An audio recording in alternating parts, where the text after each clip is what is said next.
Haji adalah ibadah yang sangat mulia. Dan haji ini awal disyariatkan adalah di zaman Ibrahim dan Ismail alaihissalam. Dan banyak kejadian dari rumah tangga, kejadian keluarga Nabi Ibrahim alaihissalam ini yang dijadikan sebagai bagian daripada haji. Seperti kasus Hajar alaihissalam, istri Nabi Ibrahim alaihissalam. Kita tahu Nabi Ibrahim punya dua orang istri, Sarah dan Hajar. Sarah menikah dengan Ibrahim alaihissalam sampai umur 60 tahun tidak punya anak. Tapi Sarah ini tentu yang teman-teman ikuti di materi sirah saya sudah tahu, tapi yang belum ikut saya sampaikan. Sarah ini menikah dengan Nabi Ibrahim alaihissalam dan Sarah memiliki kecantikan yang luar biasa secara fisik, begitu pula dengan akhlaknya. Sesuai dengan Ibrahim alaihissalam juga yang sempurna, karena Ibrahim alaihissalam sangat menyerupai Nabi SAW secara fisik. Dan Nabi sudah pernah saya gambarkan bagaimana gagahnya beliau secara fisik dan juga akhlak yang sempurna. Ringkas cerita, suatu hari pernah Ibrahim alaihissalam membawa Sarah ke Mesir. Dan di Mesir waktu itu ada raja zalim, suka ngambil istrinya orang. Pokoknya semua perempuan yang berstatus istri pasti diribut sama dia kalau dia suka secara fisik. Karena dia anggap tidak mungkin perempuan ini dinikahi oleh suaminya kecuali punya kelebihan, penyakit jiwa. Tapi begitulah terjadi pada Raja Mesir pada saat itu ya. Masuklah Ibrahim alaihissalam dengan istrinya Sarah ke Mesir, dan Ibrahim sudah berkata kepada Sarah, kalau kita masuk di Mesir nanti dan ada pengawal-pengawal raja zalim ini yang akan menangkap kamu, kalau kamu ditanya siapa saya, katakan saya saudaramu. Dan kalau saya ditanya, saya juga akan mengatakan kau saudariku. Maksudnya seiman. Bukan berarti saudara sebenarnya, tapi suami istri. Maka sampailah mereka di Mesir, sepakat dengan poin itu. Ternyata prajurit-prajurit Mesir, Raja Mesir ini ada memang khusus untuk mencari wanita-wanita yang jadi incaran si Raja Zalim ini. Ketemu dengan Sarah, begitu melihat kecantikan Sarah sudah tidak berpengaruh lagi, dikatakan ini saudara saya, tidak percaya, pokoknya tetap kamu akan dibawa. Ringkas cerita, dibawalah Sarah kepada Raja Mesir. Begitu masuk depan Raja Mesir di istananya dengan lihat kecantikan yang luar biasa, tidak bisa sabar, dia ingin menjamah Sarah. Waktu dia ingin menjamah Sarah, tiba-tiba tangannya stroke, karena Sarah berdoa kepada Allah Azza wa Jalla agar dihilangkan dari keburukannya raja ini. Dia kaget, dia bilang, apa yang kamu lakukan? Kenapa tangan saya tiba-tiba begini? Kata Sarah, saya minta kepada Tuhan saya untuk menghukummu, karena kau ingin menjamahku dan kau bukan suamiku. Maka dia pun berkata, berdoalah sama Tuhanmu agar stroke saya, penyakit saya ini hilang dan saya tidak akan ganggu kamu. Sarah pun berdoa kepada Allah, sembuh. Raja ini ternyata masih bandel, tetap aja dia ingin menjamah Sarah. Waktu dia ingin menjamah yang kedua, stroke lagi. Lalu dia bilang lagi, apa yang kau lakukan? Kata Sarah, saya berdoa kepada Allah Tuhan saya untuk memberikan kamu hukuman karena kau ingin menjamah saya dan kau bukan suami saya. Kata si raja, baiklah, berdoa sama Allah, sama Tuhanmu itu agar saya disembuhkan dan saya tidak akan ganggu kamu. Sarah berdoa, sembuh yang kedua kali. Ternyata raja ini masih saja berusaha menjamah Sarah yang ketiga kali. Waktu dia ingin jamah yang ketiga kali, Sarah berdoa, seluruh tubuhnya nggak bisa bergerak, yang bisa bergerak cuma mulutnya. Semua tangannya, kakinya, badannya tidak bisa bergerak. Maka dia pun berkata, saya jadikan saksi seluruh yang ada di istana saya ini, ya, bahwasanya saya tidak akan menjamah kamu. Mintalah kepada Tuhanmu agar saya disembuhkan. Maka Sarah pun berdoa dan akhirnya disembuhkan. Dan raja ini berkata, keluarkan wanita ini dari istanaku, yang kalian datangkan bukan manusia tapi jin. Kisahnya begitu. Si Raja Mesir ini ternyata karena takut, ikhwan dan akhwat sekalian, khawatir jangan sampai Sarah ini berdoa lagi kepada Allah dan dia stroke lagi, maka dia menghadiahkan, ada dua perselisihan pendapat ahli sejarah, dihadiahkan budak wanitanya. Yang satu lagi pendapat mengatakan anaknya dia sendiri yang perempuan dihadiahkan, yang bernama Hajar. Hajar ini dihadiahkan oleh Raja Mesir kepada Sarah, supaya Sarah nggak berdoa lagi sama Allah, bisa stroke dia. Ringkas cerita, dibawalah Hajar ini pulang ke Palestina waktu itu dan bekerja membantu Sarah. Sarah dan Hajar selisih umurnya setengah. Waktu itu umur Sarah kurang lebih 30 tahun, umurnya Hajar 15 tahun. Berjalan rumah tangga Ibrahim dan Sarah alaihimussalam semuanya sampai umur Sarah 60 tahun, tidak punya anak. Berarti umurnya Hajar pada saat itu berapa? 30 tahun. Masya Allah, kalau hitung umur perempuan cepat ini. Jangan tersinggung Pak Yoyo, enggak apa-apa. 30 tahun umurnya Hajar. Karena Ibrahim alaihissalam pengen punya keturunan, maka Sarah dengan niat baiknya menghadiahkan kepada Ibrahim alaihissalam budaknya Hajar, lalu Hajar dibebaskan oleh Ibrahim alaihissalam dari keterbudakan, lalu kemudian dinikahi. Setahun kemudian Hajar hamil dan setelah menikah setahun kemudian melahirkan anak laki-laki yang bernama siapa? Ismail alaihissalam. Fitrah perempuan, Sarah merasa sedih. Kenapa dia tidak bisa memberikan anak kepada Ibrahim? Dia pun berdoa kepada Allah Azza wa Jalla agar diberikan karunia. Ternyata dengan umur ya 62 tahun, masuk 62 tahun hamil dan akhirnya melahirkan juga namanya Ishak. Ishak dan Ismail adalah anak Ibrahim alaihissalam. Makanya Ibrahim diberikan julukan Abul Anbiya, ayahnya para nabi. Karena dua anaknya menjadi nabi dua-duanya. Baik, Ibrahim alaihissalam setelah memiliki anak Ismail dan sebelum lahirnya Ishak, jadi Ismail ini masih masa menyusui, masih di bawah 1 tahun umurnya. Datang perintah Allah Azza wa Jalla memerintahkan Ibrahim alaihissalam untuk membawa istrinya Hajar ke Mekah. Mekah waktu itu ikhwah-ikhwah sekalian adalah sebuah lembah yang tidak ada kehidupan sama sekali. Kata Allah Azza wa Jalla tentang melalui lisannya Ibrahim alaihissalam, dia mengatakan, ya Allah, saya meninggalkan keluarga saya dengan kalimat Al-Quran, biwadin gairi dhi dhar'in inda baitikal muharram rabbana liyuqimus shalah, al-ayah. Ya Allah, aku tinggalkan keluargaku di sebuah lembah yang tidak ada dhi dhar'. Dhi ini dalam bahasa Arab sama dengan zu, digunakan kalau sesuatu yang melampaui batas, gitu kan. Jadi dikatakan dhi dhar' artinya tidak ada tumbuhan, jangankan tumbuhan hijau, tumbuhan mati nggak ada, gersang, nggak ada kehidupan, nggak ada binatang, nggak ada pohon, nggak ada manusia, nggak ada kehidupan, lembah kosong. Tetapi kata Nabi Ibrahim alaihissalam, ya, di situ dikatakan inda baitikal muharram, tapi itu di lokasi rumahmu yang mulia. Pertanyaan kecil, apakah di zaman Ibrahim alaihissalam Ka'bah sudah ada? Atau baru nanti dibangun oleh Ibrahim? Jawabannya sudah ada. Jadi Ka'bah itu dibangun pertama kali oleh siapa? Hah? Adam alaihissalam. Tidak usah takut salah, nggak apa-apa. Saya nggak bawa rotan. Adam alaihissalam dengan anaknya Syith. Dua orang ini membangun Ka'bah. Kemudian pada saat terjadi banjir besar, kiamat kecil di zaman Nuh alaihissalam, termasuk Ka'bah hancur pada saat itu, tinggal pondasinya. Pondasi Ka'bah ini disebutkan dalam Al-Quran namanya Bakkah. Bi Bakkah dalam ayat Al-Quran dikatakan Bakkah itu adalah pondasinya Ka'bah.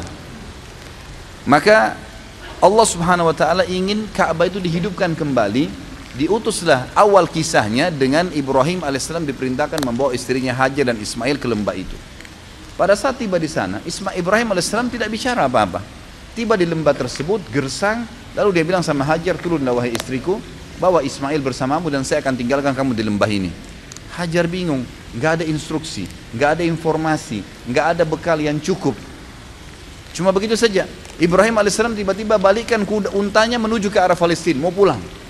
Diikuti oleh Hajar, wahai Ibrahim, apakah engkau meninggalkan kami di sebuah lembah? Tidak ada manusia, nggak ada pohon, nggak ada hewan, nggak ada kehidupan. Panas, gersang begini. Bekal air cuma 1 kendi air. Ibrahim alaihissalam cuma bisa netesin air mata, tetap jalan. Diikuti lagi, ya Ibrahim, apakah kau tinggalkan kami di lembah, tidak ada kehidupan, nggak ada manusia, nggak ada batu, nggak ada air, nggak ada pohon, nggak ada hewan. Ibrahim alaihissalam tetap jalan menangis. Yang ketiga kali Hajar bilang lagi, wahai Ibrahim, apakah kau tega membiarkan kami begini dan seterusnya. Tetap saja Ibrahim alaihissalam jalan. Maka Hajar akhirnya Allah SWT berikan ilham dalam hatinya dan bertanya begini, Allahu amaraka bihada, apakah Allah yang perintahkan kamu seperti ini? Maka Ibrahim alaihissalam tidak nyaut apa-apa, cuma nganggungin kepala. Iya, artinya ini memang diperintahkan oleh Allah. Maka jawaban Hajar dengan sangat jelas. Dan perhatikan ya, seseorang kalau sudah datang perintah Allah Azza wa Jalla dan dia terima, perhatikan nanti apa efeknya, apa yang Allah kasih pada saat datang sebuah ilmu, dalil, wahyu, Al-Quran dan Sunnah lalu diamalkan. Perhatikan apa yang Allah kasih nanti dari banyak sekali pahala yang dia akan panen. Maka dia mengatakan, idzan layyudayyi'ana, kalau begitu tidak mungkin Allah itu membiarkan kami mati. Udah pergi aja Ibrahim, gak apa-apa. Ibrahim alaihissalam pun pulang ke Palestina. Di tengah jalan dia berdoa, Rabbi inni askantu min dzurriyyati biwadin ghairi dzin inda baitikal muharram rabbana liyuqimus shalah faj'al afidatan minan nasi tahwi ilaihim. Jadi dikatakan di sini, ya Allah, aku telah meninggalkan keluargaku di sebuah lembah, tidak ada kehidupan, tidak ada pohon, tidak ada air, tidak ada manusia, tidak ada hewan. Tapi di tempat rumahmu yang mulia Allah, agar dia mendirikan sholat sebagai kamu, sebagaimana engkau telah perintahkan ya Allah. Gitu kan? Maka tolong utuslah kepada mereka orang-orang yang bisa tinggal mendampingi mereka. Karena perintah Allah kepada Ibrahim alaihissalam, tinggalkan istrimu di sana Hajar sama Ismail, pulang ke Palestina. Nggak ada tugasmu tinggal di Mekah. Maka dia berdoa seperti itu. Kita kembali ke Hajar alaihissalam. Hajar waktu itu merasa prihatin setelah Ibrahim alaihissalam sudah tidak kelihatan lagi di jauh padang pasir sana. Teriknya matahari di siang hari luar biasa panas. Air yang diminum tinggal sedikit. Ismail juga butuh minuman. Hajar merasa sebelum malam tiba kesempatan coba cari sesuatu di situ, ada kehidupan, ada pohon, ada manusia kah, ada kemah kah, manusia hidup di mana kelihatan. Yang paling dekat dengan Hajar waktu itu ada dua bukit namanya Safa dan Marwa. Maka dia pun alaihissalam Hajar naik ke atas bukit Safa. Kita tahu kalau panas matahari yang sangat terik, ada fata morgana, ada kesannya kayak kelihatan air, padahal sebenarnya tidak, karena pantulan dari cahaya matahari. Dia naik di Safa, dia lihat ke Gunung Marwah, ada air di sana. Maka yang terjadi, Hajar alaihissalam turun dari Safa, di tengah-tengah lembah dia berlari, persiapan untuk naik ke Gunung Marwah. Naik di Marwah, dia lihat kiri kanan gak ada air. Dia lihat ke arah Safa, ada air di sana. Diulangin lagi sama dia. Turun dari Marwah, di tengah-tengah lembah lari lagi, kemudian naik di Safa. Terjadi sama. Sampai 7 kali dia bolak-balik. Dari Safa ke Marwah, Marwah ke Safa, terus begitu sampai 7 kali. Terakhir di Marwah, dia lihat, oh berarti tidak ada ini, gak ada air. Lalu dia kembali ke anaknya Ismail. Waktu dia kembali ke Ismail alaihissalam, dia kaget. Ternyata di bawah kakinya Ismail ada mata air. Ada khilaf di antara ulama tentang dari mana mata air itu. Ada yang mengatakan dari pijakan kaki untanya Ibrahim alaihissalam, tapi riwayat ini lemah. Ada yang mengatakan memang dari sentakan kaki Ismail waktu lagi menangis, itu juga lemah. Tapi ahli sejarah ada yang pakai.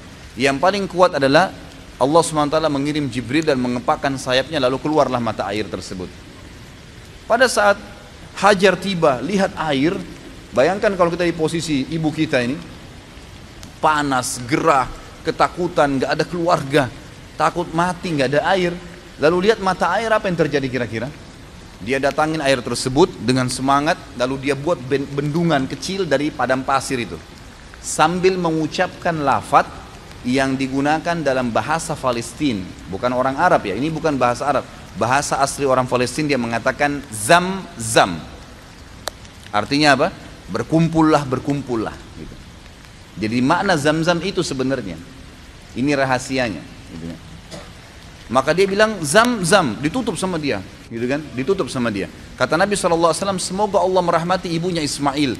Kalau dia tidak bendung, maka zam-zam akan menjadi lautan yang luas. Tapi kekhawatiran seorang ibu, takut airnya habis. Gitu kan? Tapi kalau dia biarin, udah jelas berkah dari Allah. Jadi lautan yang luas. Bayangkan sekarang miliaran orang yang minum gak habis-habis gitu. Baik, akhirnya pada saat itu kejadian terjadi di Jazirah Arab yang lain. Di tepatnya di negeri Yaman, ada bendungan namanya Bendungan Ma'rib. Bendungan Ma'rib. Terkenal sekali negeri Yaman. Surah Saba menjelaskan masalah itu.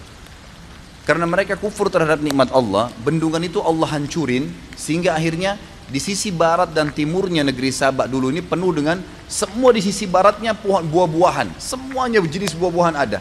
Di sebelah timurnya semua jenis sayuran ada, kaya raya mereka. Tapi karena mereka kufur, Allah hancurkan bendungannya, lalu Allah ganti dengan pohon-pohon yang berduri.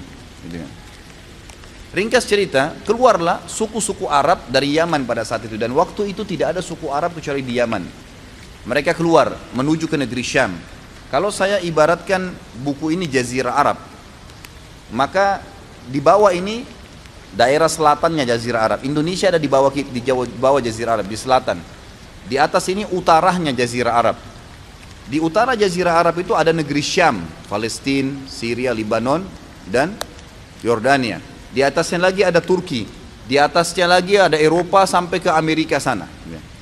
Di sisi baratnya ya, itu ada Rusia, ada Irak, ada Iran, Afghanistan dan seterusnya.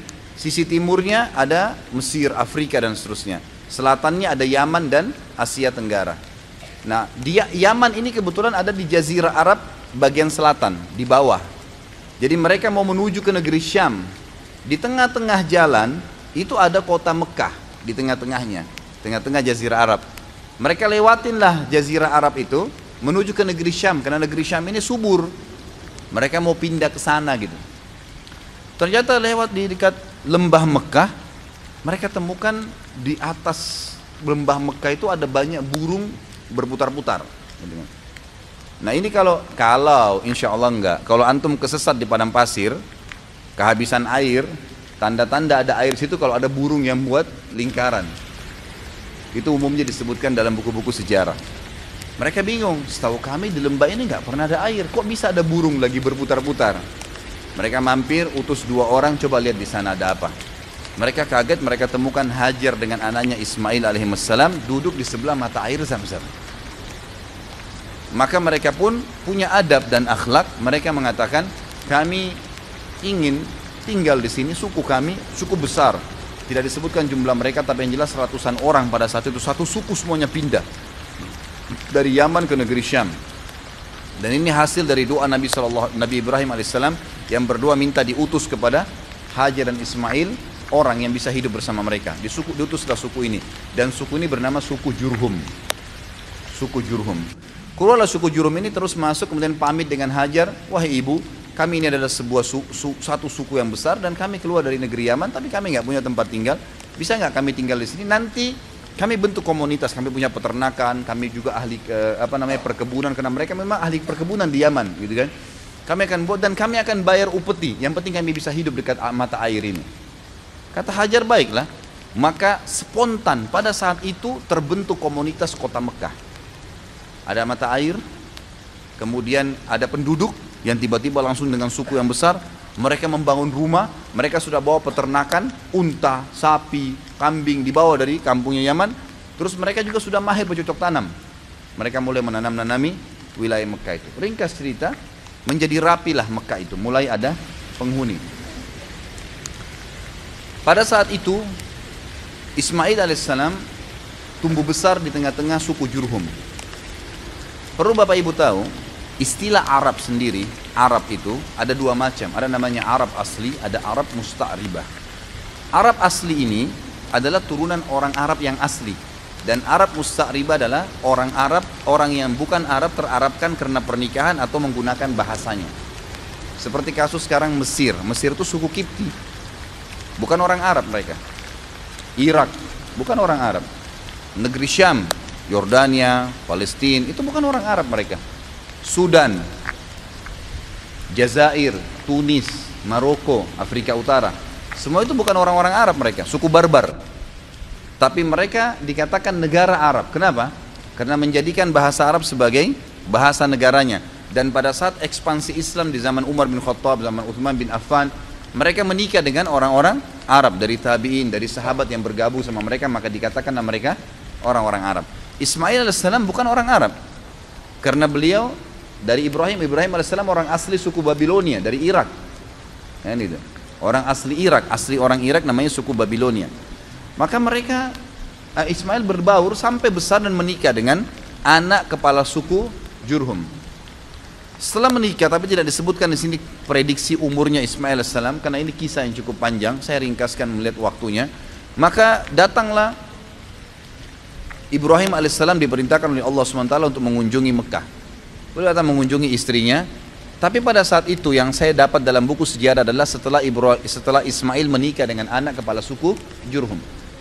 Datang, dan Ismail ini sangat gemar alaihissalam berburu. Sangat gemar berburu.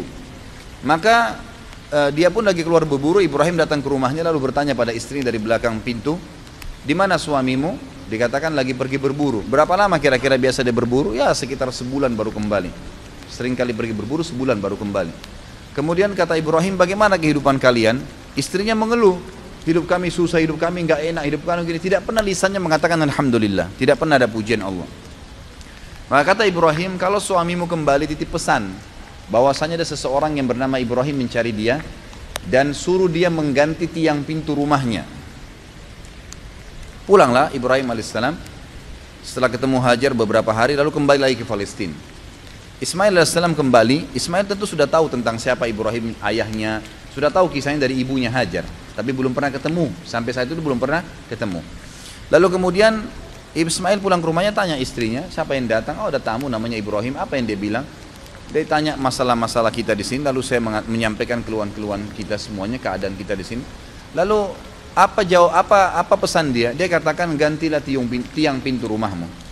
Kata Ismail, itu ayah saya Ibrahim, dia seorang nabi dan dia memerintahkan saya untuk menceraikanmu, maka saya akan antar ke rumahmu. Diceraikanlah istrinya yang pertama. Jadi ini bahasa Ibrahim alaihissalam yang sangat santun agar mengganti istri anaknya. Beberapa bulan kemudian datang lagi Ibrahim alaihissalam, tidak disebutkan juga pasnya berapa bulan, tapi beberapa bulan dalam buku-buku sejarah. Beberapa bulan setelah itu datang Ibrahim alaihissalam kedua kali, ternyata Ismail lagi berburu lagi. Kemudian dia datang, ternyata Ismail sudah menikah dengan anak suku Jurhum yang lain. Lalu Ibrahim bertanya, bagaimana kabar kamu, di mana Ismail? Dia bilang, suami saya lagi berburu.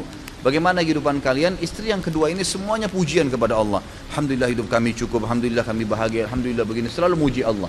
Maka kata Ibrahim alaihissalam, kalau suami kau kembali, katakan ada tamunya datang bernama Ibrahim, dan sampaikan agar dia mempertahankan tiang pintu rumahnya.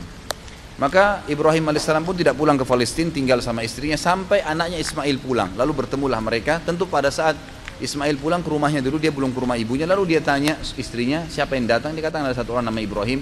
Apa pesannya? Dia suruh pertahankan tiang pintu rumahnya. Tiang pintu rumahmu, kata Ismail, itu ayah saya Ibrahim, dia seorang nabi dan dia menyuruh saya mempertahankan rumah tangga denganmu.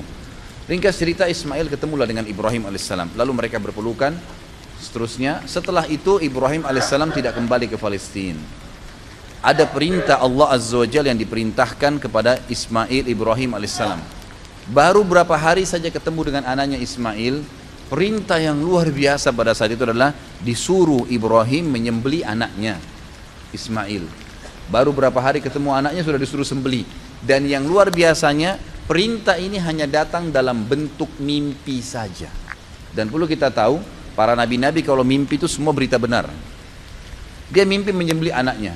Lalu Ibrahim alaihissalam dalam surah Anbiya, dalam surah Ibrahim diceritakan, dia berkata kepada Ismail, bahwasanya saya melihat dalam mimpi saya menyembelih kamu, bagaimana pendapatmu? Inni ara fi manami anni azbahuk, fanzur madza tara.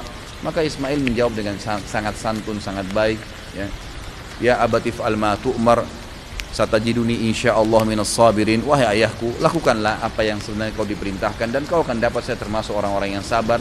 Akhirnya Ibrahim dan Ismail alaihissalam sepakat, ayo dah kita jalani apa perintah Allah. Dua-duanya pergi sampai ke wilayah Mina. Kalau sekarang itu tepatnya lewat lempar jumroh, untuk melempar jumroh. Pada saat itu datanglah Ismail dan Ibrahim alaihissalam di 3 titik di dekat gunung Mina yang sudah diperintahkan oleh Allah dalam mimpi untuk disembelih anaknya Ismail. Dia melihat syaitan datang mencoba mengganggunya, lalu Ibrahim alaihissalam melempari 7 kerikil kecil ke arah syaitan tersebut sambil membaca Bismillahirrahmanirrahim. Di titik 1 syaitannya pergi, di titik 2 kemudian dia datang lagi, dilempar lagi, titik 3 juga begitu. Akhirnya setelah 3 kali dilempar tidak datang lagi syaitannya. Kemudian sampai di tempat sembelihan, kata Allah Subhanahu wa taala, falamma tallahu lil jabin.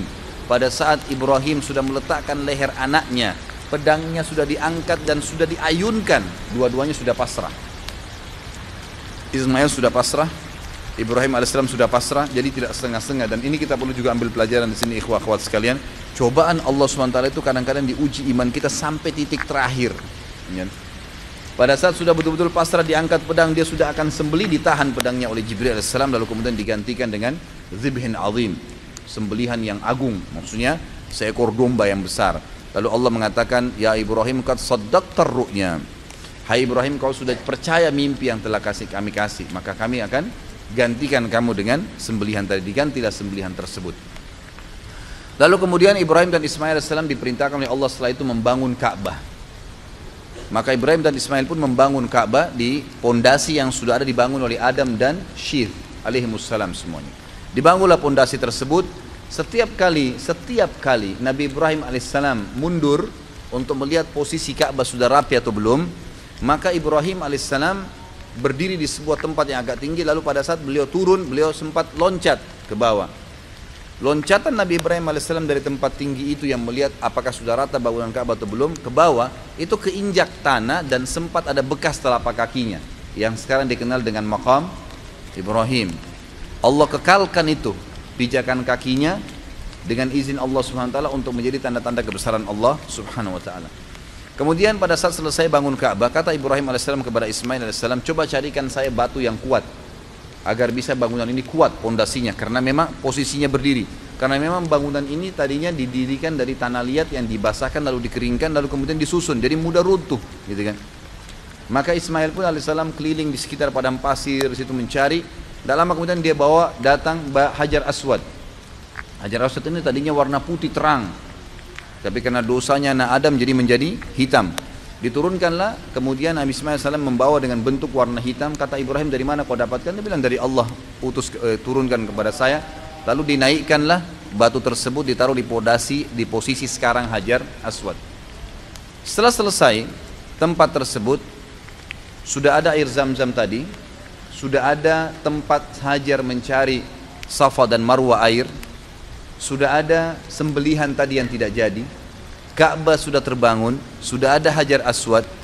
Allah Subhanahu wa taala menyempurnakan, berkata kepada Ibrahim melalui Jibril alaihissalam, perintahkan wahai Ibrahim seluruh manusia di muka bumi agar haji.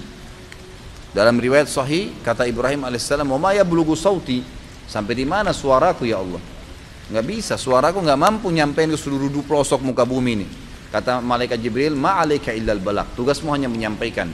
Maka Ibrahim alaihissalam pun mencari gunung tertinggi di Mekah pada saat itu. Sebagian ahli sejarah mengatakan di Jabal Rahmah yang ada di Arafah. Tapi ini riwayat, sebuah asar, tidak disebutkan tentang kesahihannya. Ringkas cerita Ibrahim alaihissalam, ada yang beriwayat mengatakan naik di atas Ka'bah lalu berteriak, mengatakan, wahai sekalian orang-orang yang beriman, berhajilah. Dalam riwayat ini dikatakan suara Ibrahim alaihissalam dibawa oleh angin ke seluruh pelosok muka bumi, dan semua orang beriman dengar dan kemudian mereka datang. Bahkan Allah SWT menceritakan datang orang-orang tersebut sampai dhamir. Pakai dhamir itu artinya unta-unta yang kurus karena jauhnya mereka jalan, gitu kan. Diutus, datanglah mereka dalam ibadah haji. Lalu rangkaian semua tadi yang dilakukan Ibrahim alaihissalam dengan keluarganya menjadi rangkaian ibadah haji.